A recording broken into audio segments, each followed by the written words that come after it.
بسم اللہ الرحمن الرحیم۔ السلام علیکم محترم عزیز دوستو، آج ہم حضرت صالح علیہ السلام اور ان کی قوم کے بارے میں جانیں گے۔ حضرت صالح علیہ السلام اللہ کے ایک عظیم پیغمبر تھے۔ اللہ تعالیٰ نے آپ کو سمود قوم کے لیے نبی بنا کر بھیجا۔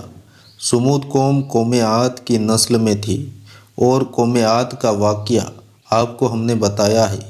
اگر آپ نے یہ ویڈیو نہیں دیکھی ہے تو ہمارے چینل پر وزٹ کریں اور ویڈیو کو دیکھ لیں، اور اللہ کے نبی حضرت صالح علیہ السلام سے محبت ہے تو ویڈیو کو ایک لائک کر کے چینل کو سبسکرائب کر لیں۔ سمود قوم ایک ایسی قوم تھی جو بڑی دولت مند تھی اور جائیداد والی تھی۔ اس قوم کے لوگ کے پاس جانور اور بہت پیسہ تھا۔ اس قوم کے لوگ اونٹ اور بکریاں بہت زیادہ رکھتے تھے۔ جب عاد قوم کو اللہ کے حکم سے ختم کر دی گئی، اس کے بعد اسی قوم کی نسل سے اللہ تعالیٰ نے ایک نئی قوم کو پیدا کیا جس کا نام تھا سمود قوم۔ اس قوم نے نئی عمارتیں بنائی۔ ان لوگوں کے پاس مال اور دولت بہت زیادہ تھی اور جائیداد بہت زیادہ تھی، اور یہ دولت اور جائیداد گمراہی کی وجہ بنی۔ ان میں گھمنڈ پیدا ہو گیا اور وہ لوگ راہ سے بے راہ ہو گئے۔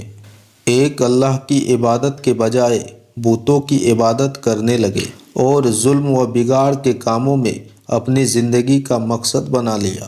اللہ تعالیٰ نے اس قوم کو سدھرنے، سمجھانے اور ان لوگوں کو بہترین اپنی زندگی کو بنانے کے لیے حضرت صالح علیہ السلام کو پیغمبر بنا کر اس دنیا میں بھیجا۔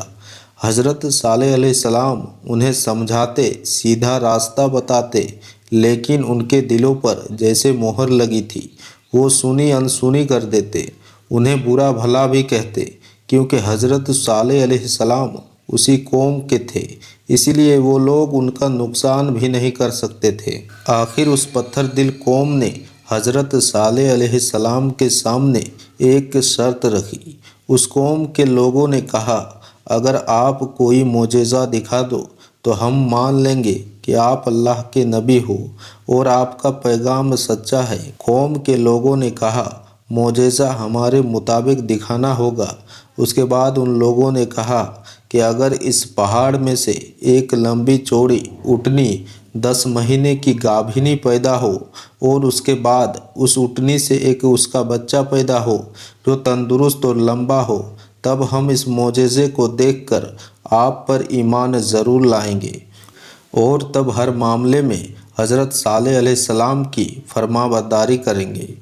حضرت صالح علیہ السلام نے پہاڑ کو حکم دیا اور اچانک پہاڑ کو چیرتے ہوئے ایک بہت لمبی چوڑی اور 10 مہینے کی گابھنی اونٹنی باہر آ گئی۔ پہاڑ میں سے اسی طرح کی اونٹنی نکلی جیسی اس لوگوں نے فرمائش کی تھی۔ حضرت صالح علیہ السلام کا یہ معجزہ دیکھتے ہی سمود قوم کے لوگ حیران رہ گئے۔ پھر اسی اونٹنی سے ایک بچہ بھی اسی قد کا پیدا ہوا۔ یہ حضرت صالح علیہ السلام کا بہت بڑا معجزہ تھا جو اللہ کی قدرت سے ظاہر ہوا تھا۔ ابن عمر اس معجزے کو دیکھ کر مسلمان ہو گیا۔ دوسرے سرداروں کا دل بھی ایمان کی طرف متوجہ ہونے لگا، لیکن جو پرانے اور خاک تھے انہوں نے کہا، یہ صالح علیہ السلام تو بڑا جادوگر ہے، یہ نبوت کا معجزہ نہیں بلکہ جادو کا اثر ہے۔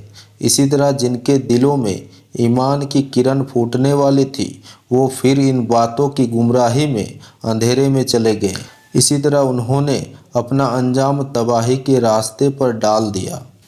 حضرت صالح علیہ السلام اب بھی قوم کو سمجھاتے رہے، سیدھا راستہ دکھاتے رہے، مگر اس قوم پر شیطان اس طرح حاوی ہو چکا تھا کہ وہ لوگ حضرت صالح علیہ السلام کو جھوٹا کہتے اور دن رات خدا کی نافرمانی کرتے۔ حضرت صالح علیہ السلام نے ان لوگوں کو اونٹنی کے بارے میں کہا، دیکھو اس اونٹنی کی زندگی سے تمہاری زندگی ہے اور اس کی پریشانی سے تمہاری پریشانی ہے۔ آپ کو بتا دوں، اس اونٹنی کا خوراک بہت زیادہ تھا۔ وہ جب پانی پیتی تو ایک بار میں جتنی پانی اس کے سامنے لایا جاتا وہ سب پی جاتی۔ اللہ تعالیٰ نے اس قوم کے لوگوں کے لیے حکم دیا کہ ایک دن کا پانی تم لوگ پیو، اور ایک دن کا پانی وہ اونٹنی پیے گی، اور اس دن تم لوگ اس اونٹنی کا دودھ پینا۔ قرآن مجید میں اسی طرح اشارہ ہے۔ اس بات پر سب خوش ہوئے، مگر کئی آدمیوں کو دکھ بھی ہوا۔ جب اونٹنی اپنی باری پر پانی پینے کے لیے کنویں پر جاتی تو پورا پانی ایک بار میں پی جاتی تھی۔ یہ الگ بات ہے کہ وہ جتنا پانی پیتی تھی اس کے مطابق اتنا دودھ بھی دیتی تھی کہ پورے قوم کے برتن دودھ سے بھر جاتے تھے۔ اونٹنی کی شکل بہت لمبی تھی، بھاری بھرکم جسم، صورت اور شکل سب کچھ حضرت صالح علیہ السلام کے معجزے کے زبردست دلیل تھی۔ امام نسی نے لکھا ہے کہ اس کے جسم کی لمبائی 100 گز تھی، اس کے پاؤں کی اونچائی 150 گز تھی۔ جب وہ اونٹنی جنگل میں چرنے کے لیے جاتی تو جنگل کے دوسرے جانور اس اونٹنی کو دیکھ کر ڈر جایا کرتے تھے اور اس سے دور بھاگتے تھے، اور جب وہ اونٹنی گاؤں میں موجود ہوتی تھی تو گاؤں کے سبھی جانور جنگل میں بھاگ کر پناہ لیتے تھے۔ نتیجہ یہ ہوا کہ جن گاؤں کے لوگوں کے پاس زیادہ تر جانور تھے وہ لوگ جانوروں کی اس بھاگم بھاگ سے بڑے پریشان ہو گئے، یہاں تک کہ وہ لوگ اونٹنی کو مار ڈالنے کی بات سوچنے لگے۔ اللہ تعالیٰ نے حضرت صالح علیہ السلام پر وحی بھیجی کہ اپنی قوم میں سے کہو کہ اس اونٹنی کو قتل کرنے کی بات نہ سوچے اور خدا کے حکم کے خلاف اس کو نہ ستائے، ورنہ اس کی موت تو تم سب کی موت کی وجہ بنے گی، تم خدا کے عذاب کے شکار ہو جاؤ گے۔ پھر مہلت ختم ہو جانے کے بعد تم پر نہ اس کی کوئی مہربانی ہوگی نہ اسے تم لوگ پر ترس آئے گا۔ اس قوم میں ایک بڑھیا تھی، اس بڑھیا کے پاس مال بھی تھا اور دولت بہت تھی، اور بکریاں اونٹ بھی بہت زیادہ تھی۔ اسی طرح ایک بے دین عورت اور تھی جو بہت مالدار تھی، لیکن اس عورت کے شوہر ایمان والے تھے اور خدا کا خوف رکھنے والے تھے۔ ان دونوں عورتوں نے مل کر وہاں کے سرداروں کو اونٹنی کو مار ڈالنے پر تیار کیا اور کدار بن سالف اور مسعود بن محتج کو بلایا، اور بڑھیا نے کدار سے اپنی بیٹی کا نکاح کر دینے کا وعدہ کیا اور عملی طور پر اسے کچھ نقد اور غلہ دے کر یہ طے کرا لیا کہ اونٹنی کو قتل کرنا ہے۔ وہ دونوں ملعون 7 آدمیوں کو ساتھ لے کر راستے میں بیٹھے اور اونٹنی کا انتظار کرنے لگے۔ جس وقت وہ اونٹنی نکلی، پہلے مسعود نے اس کو تیروں سے مارا اور گھائل کر دیا، پھر کدار نے اس کے پاؤں کو زخمی کر دیا، یہاں تک کہ 7 نے اللہ کی نشانی اونٹنی کو جان سے مار ڈالا۔ اسی طرح ان ظالموں نے اپنی بربادی کا راستہ خود پیدا کر لیا۔ اونٹنی کا بچہ اس پہاڑ کی طرف بھاگا اور مارے ڈر کے اس پہاڑ کی چوٹی کے پاس چھپ گیا۔ حضرت صالح علیہ السلام کو جب اس ظلم کی خبر ملی تو ان کی بے چینی بڑھ گئی۔ وہ پریشان اسی لیے ہوئے کہ اب اللہ کا عذاب اس قوم پر نازل ہو کر ہی رہے گا۔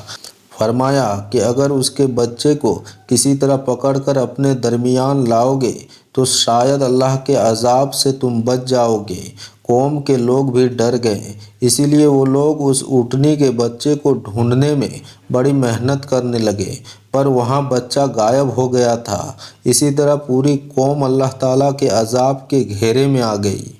حضرت صالح علیہ السلام نے فرمایا کہ 3 دن کے بعد اب تم ختم ہو جاؤ گے اور عذاب آ جائے گا۔ عذاب کی نشانی یہ ہے کہ پہلے دن تمہارے منہ پیلے ہوں گے، دوسرے دن لال ہوں گے اور تیسرے دن کالے ہوں گے، پھر چوتھے دن اللہ کے عذاب کے شکار بن کر تباہ ہو جاؤ گے۔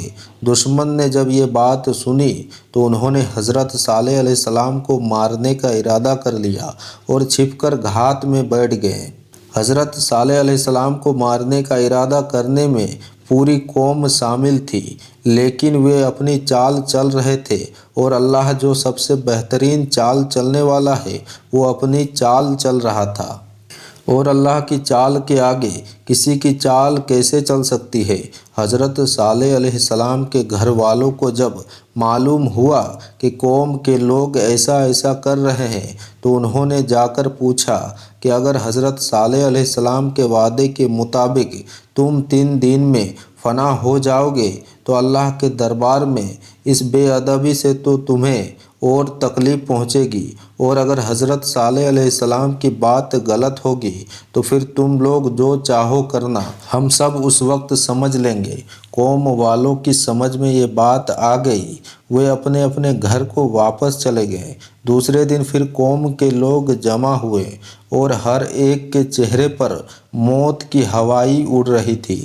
جمع ہو کر سب بولے، آخر ہم تو مریں گے ہی، لیکن حضرت صالح علیہ السلام کو بھی مار کر اپنے آگے دفن کریں گے۔ حضرت صالح علیہ السلام نے جب یہ خبر سنی تو اللہ تعالیٰ کی بارگاہ میں دعا کی، تو اللہ تعالیٰ کے حکم سے وہ عاقل بن نوفل کے گھر چلے گئے۔ قوم والے پریشان ہو گئے، ڈھونڈنے لگے حضرت صالح علیہ السلام کو، لیکن حضرت صالح علیہ السلام ان کے ہاتھ نہیں لگے۔ دوسرے دن صبح میں سب کے منہ خون کی طرح لال ہو گئے۔ رنگت کی یہ تبدیلی دیکھ کر ان کی بے چینی بڑھ گئی، رونے پیٹنے لگے۔ پھر سنیچر کے دن ان کے چہرے بالکل کالے ہو گئے۔ کیا عورت کیا مرد، سبھی اپنی زندگی کا آخری دن سمجھ کر بہت پریشان تھے۔ حضرت صالح علیہ السلام اسی دن اللہ کے حکم سے ایمان والوں کو ساتھ لے کر فلسطین چلے گئے، اور وہ بے ایمان اور بدبخت اپنی بستی میں ہی پڑے رہے۔ اتوار کی صبح کو سمود قوم کے شیطانوں نے حنون کفن تیار کر رکھا اور زندگی کی چاہت اٹھا لیا، اور پہر دن چڑھے۔ ایک خوفناک آواز اوپر سے ان کے کانوں میں آئی، سب کے دل ٹکڑے ٹکڑے اور کلیجہ حصہ حصہ ہو گیا۔ اللہ کی غضب سے کوئی نہ بچ سکا۔ جو طاقتور تھا وہ بھی مارا گیا، اور جو کمزور تھا وہ بھی مارا گیا، اور مرد عورت جتنے بھی تھے سب اللہ کے عذاب میں گرفتار ہو گئے۔